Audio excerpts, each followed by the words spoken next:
Así narraban en el Popol Vuh los antiguos mayas la génesis hídrica del mundo. Entonces se reunieron con ellos los dominadores, los poderosos del cielo. Entonces celebraron consejo sobre el alba de la vida. ¿Cómo se haría la germinación? ¿Cómo se haría el alba? ¿Quién sostendría? ¿Quién nutriría? Que eso sea, fecundaos, que esta agua parta, se vacíe.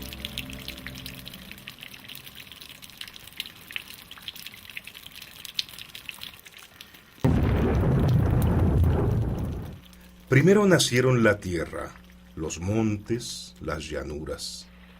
Se pusieron en camino las aguas. Los arroyos caminaron entre los montes. Así tuvo lugar la puesta en marcha de las aguas, cuando aparecieron las grandes montañas.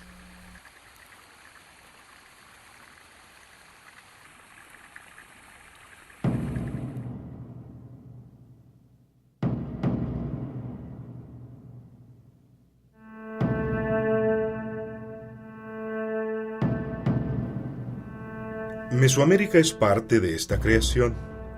Como horizonte cultural surge hace 2500 años. Comprendía el occidente, el centro y el sureste del México actual y buena parte de Centroamérica.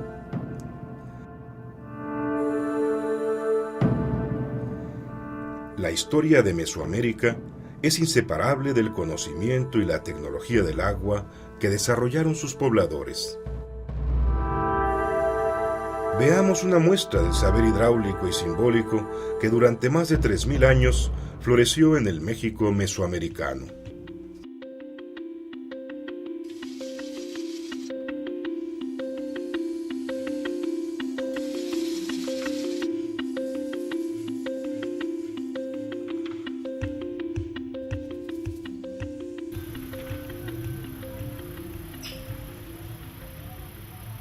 Entre los años 1200 y 400 antes de nuestra era, aparece la cultura olmeca en la zona del Golfo de México, comprendida en los estados de Tabasco y Veracruz. También hubo presencia olmeca en las actuales entidades de Guerrero y Morelos. Los olmecas son la primera gran síntesis cultural mesoamericana. Fundaron un modelo civilizatorio que influyó a múltiples culturas en el espacio y en el tiempo. Es este pueblo el creador de las primeras obras hidráulicas.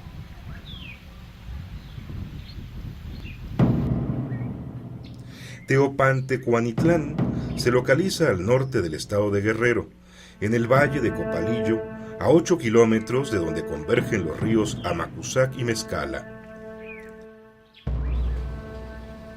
En este recinto ceremonial, conocido como el Patio Hundido, se aprecia un perímetro construido con bloques pétreos ensamblados con precisión.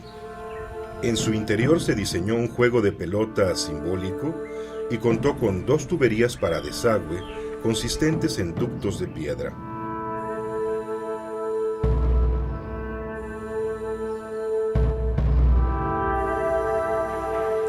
En las paredes este y oeste fueron montados 4 bustos con rostros de jaguar serpiente. Por los símbolos esculpidos, fueron deidades asociadas con el maíz y con la lluvia. Aquí en Teopantecuanitlán se encuentra quizás la evidencia más antigua de un sistema hidráulico para riego que contaba con una presa y un canal.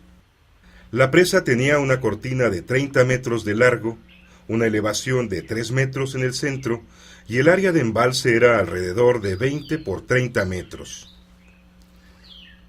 El canal se extendía a lo largo de 300 metros. El ancho del canal variaba entre 70 y 90 centímetros. Su altura oscilaba entre 90 y 150 centímetros. Estas obras dan cuenta del gran conocimiento hidráulico de ese pueblo y su aprecio por el agua.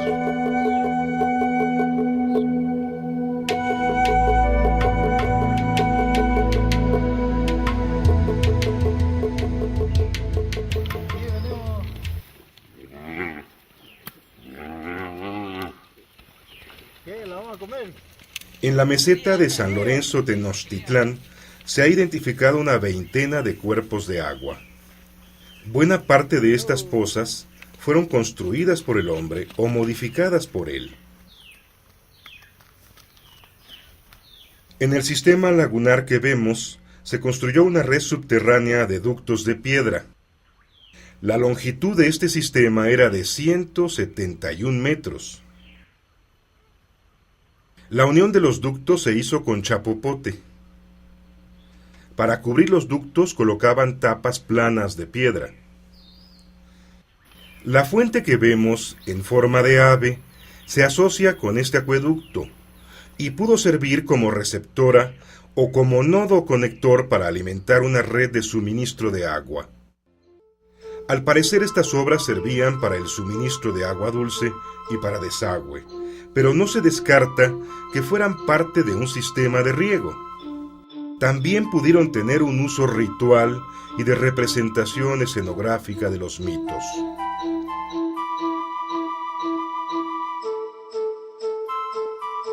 En San Lorenzo residían los gobernantes, quienes tenían el control del agua y el dominio del lenguaje simbólico, a través del cual mediaban entre los hombres comunes y los dioses.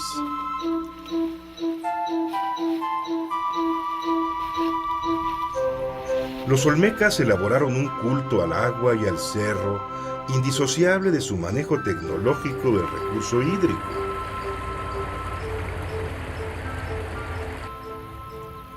Se ha pensado que la ciudad de la venta es una metáfora de la creación del mundo. Esta pirámide cerro representa la montaña que emerge de las aguas del mar, configurándose los tres niveles de la estructura cósmica indígena: los cielos, la tierra y el inframundo. Para representar este acto se irguieron al pie de la pirámide estelas alusivas a la creación del mundo y se enterraron 6 ofrendas masivas de serpentina. Al igual que en San Lorenzo, en la venta hay un sistema de ductos enterrados que servían para drenaje, abasto de agua y probablemente para riego.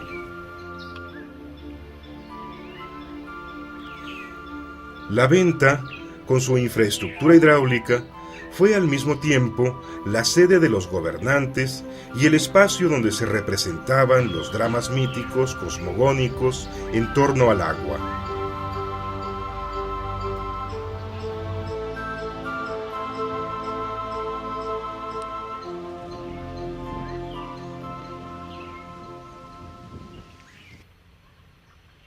El Valle de Tehuacán, Puebla, es una región de milenaria tradición en agricultura y manejo del agua. Cerca de la ciudad de Puebla, se ha comprobado la existencia de canales prehispánicos que derivaban agua de corrientes pasajeras para irrigar las parcelas. Se calcula que la red de canales sobrepasaba los 1.200 kilómetros de longitud. Algunos de estos canales se calcula que su gasto diario aproximado era de 500 metros cúbicos. La superficie irrigada abarcaba más de 300 kilómetros cuadrados. Los campesinos de hoy, herederos de esa cultura de riego, denominan a los canales Tecoatl, que significa serpiente de piedra.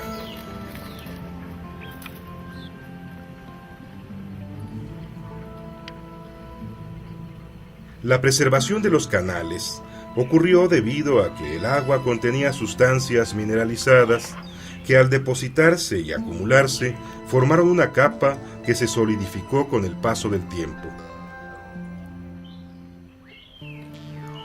Los canales permanecieron en uso hasta las primeras décadas del siglo XVI, es decir que se mantuvieron en operación más de 2000 años. Esa prolongada permanencia supone que debió existir una organización eficaz para administrar el sistema de riego.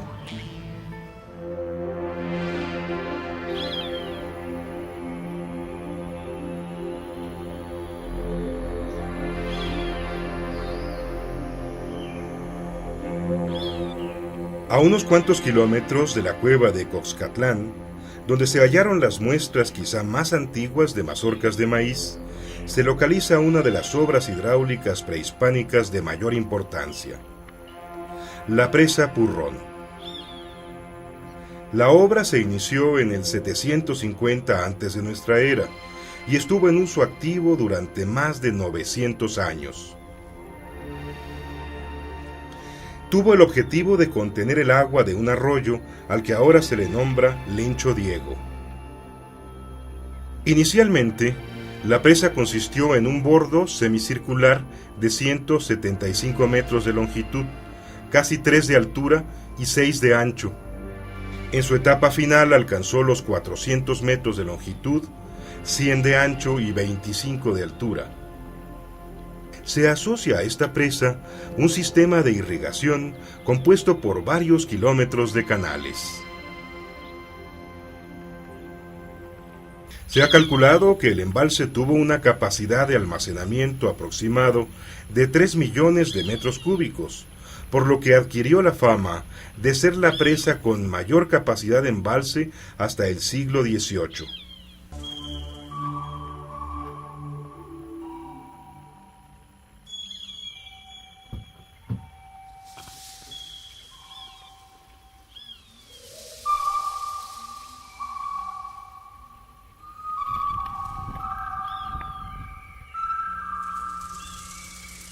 Para aprovechar los abundantes manantiales de hierve el agua, los ingenieros zapotecos desarrollaron un novedoso sistema de irrigación que combinó la técnica del terraceo, el uso de canales y el riego a brazo. Los agricultores de aquellos tiempos necesitaron moldear el cerro y sus sinuosas laderas. Para ello transportaron 5 millones de metros cúbicos de tierra para construir más de 400 terrazas, equivalentes a 2 kilómetros cuadrados como superficie agrícola y 6.500 metros de canales.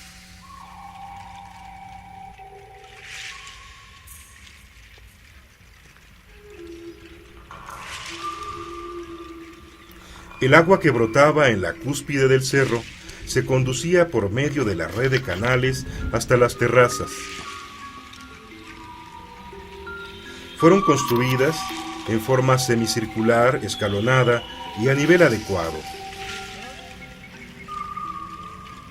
La extensión de estas terrazas oscilaba entre 2 y 4 metros de ancho y otro tanto de largo.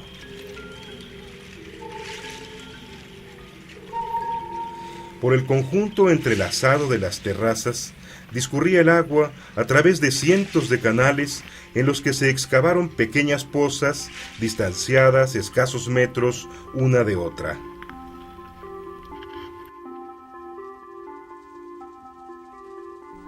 El agua se extraía mediante recipientes de barro o jícaras para regar a brazo las plantas.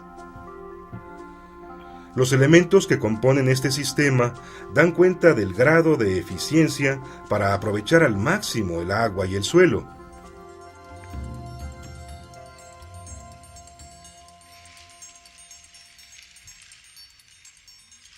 No hay ciudad importante en Mesoamérica que no contara con mecanismos de desagüe. La arquitectura de los centros cívicos ceremoniales requirió de una planeación hidráulica efectiva para desalojar las aguas pluviales. De otra manera, se habrían anegado los recintos.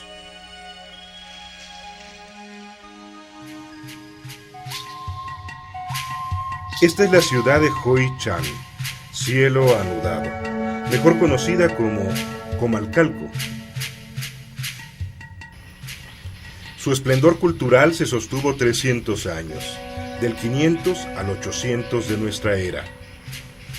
Los mayas de Hoi Chan utilizaron para la construcción de sus edificaciones ladrillos cocidos elaborados con una mezcla de barro y conchas de ostión. En la cima del edificio conocido como Acrópolis destaca un patio con 3 estanques y un sistema de canales superficiales, y la evidencia de un drenaje bajo el piso del patio. Se trata de un ducto hecho con piezas de barro cocido diseñadas para embonarse entre sí.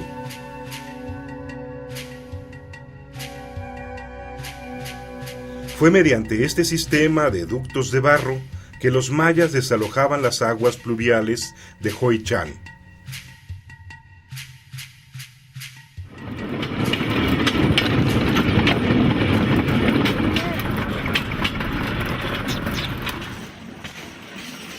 En la península de Yucatán abunda el suelo calcáreo. Dominan las planicies con suaves elevaciones que no rebasan los 500 metros sobre el nivel del mar.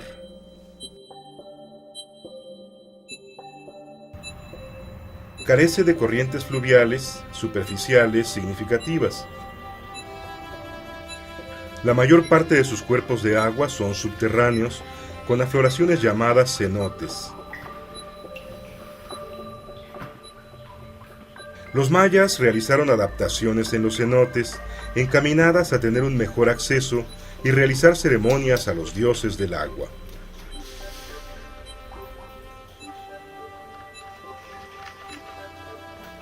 Estos yacimientos fueron estratégicos para el establecimiento de sus aldeas y ciudades.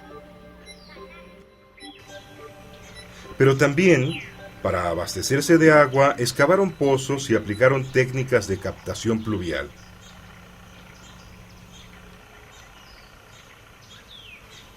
Tal es el caso de los chultunes, un sistema de captación y almacenamiento del agua de lluvia que consiste en la excavación de una cisterna de variadas formas, como esta de botellón invertido.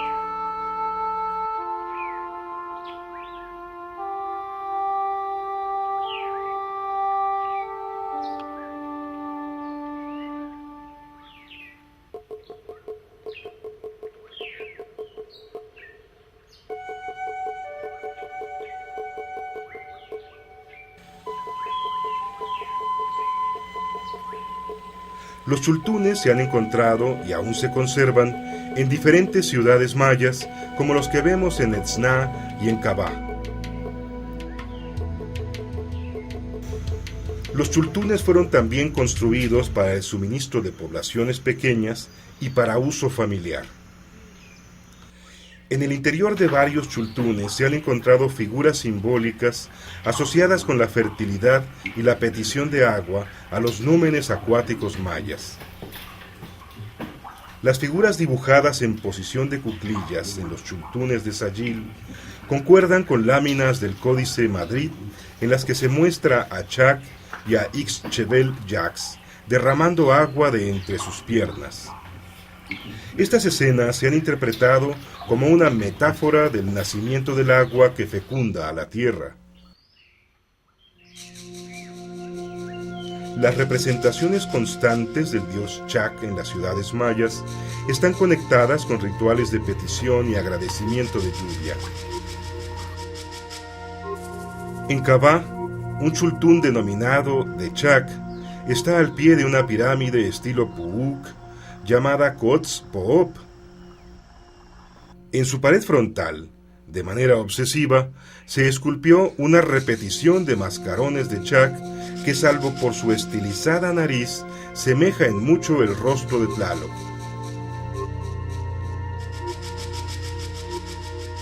Como puede observarse, este es un espacio arquitectónico dedicado enteramente al agua.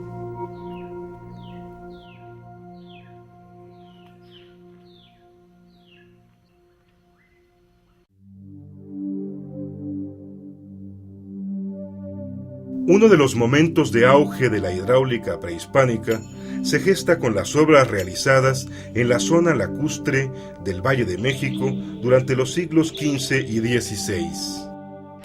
La ciudad lacustre de Tenochtitlán contaba con albarradones, como el construido por el rey Netzahualcóyotl, para separar el agua dulce de la salada del sistema lagunar del Valle de México, y también como una estructura para controlar las inundaciones. Se edificaron calzadas diques que conectaban el centro de Tenochtitlán con los poblados del Valle de México.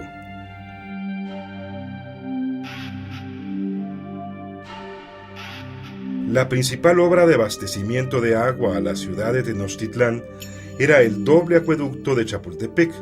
Doble porque cuando se hacía mantenimiento en un tramo, el otro continuaba en servicio. Esta obra de conducción sirvió de referencia para el acueducto colonial que alimentó de agua a la Ciudad de México.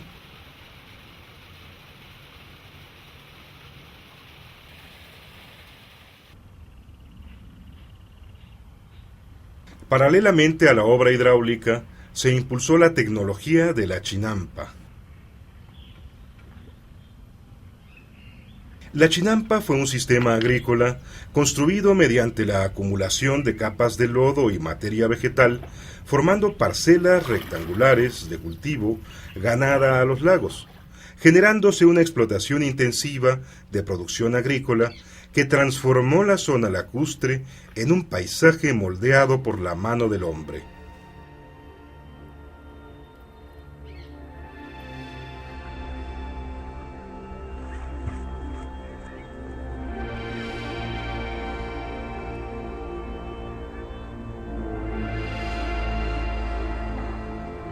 Esta transformación del paisaje hizo de Tenochtitlán una civilización lacustre en la que el dios Tlaloc dominaba como deidad suprema.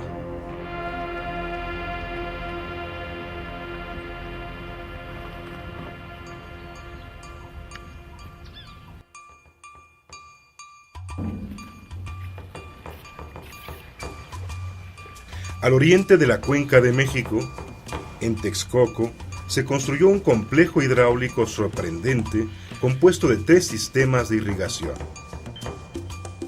Uno de estos sistemas es el que se conoce actualmente como los Baños de Netzahualcóyotl. Esta obra hidráulica fue construida por el gobernante Netzahualcóyotl Acolmistli, quien no solamente sobresalió en la ingeniería prehispánica, también destacó como guerrero, poeta y mandatario.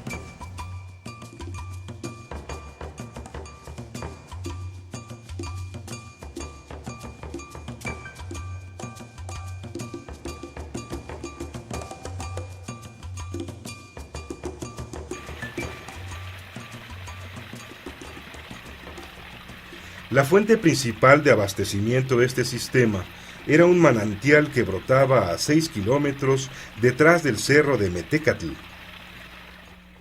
Para conducirla, se hizo un canal y se levantaron acueductos cimentados en plataformas de tierra que transportaban el líquido hasta una caja de agua localizada en la parte baja del cerro de Metecatl. De aquí se desprendía un canal que se conectaba a una fuente que contenía 2 pozas, una cuadrangular y otra circular, desde donde se controlaba el golpe de agua y se distribuía por un acueducto. Su longitud era de 180 metros. A través de este acueducto el agua se conducía al pie del cerro a un estanque en la base de una plataforma templaria conocida como el Trono.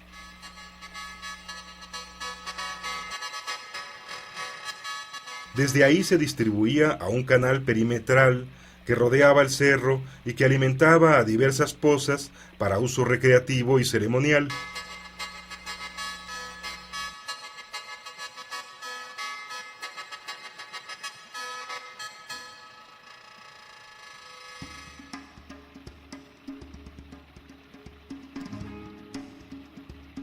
Este mismo circuito, por el lado sur, alimentaba una red de canales adyacentes que servían para dotar de agua a las terrazas que aún hoy en día se conservan.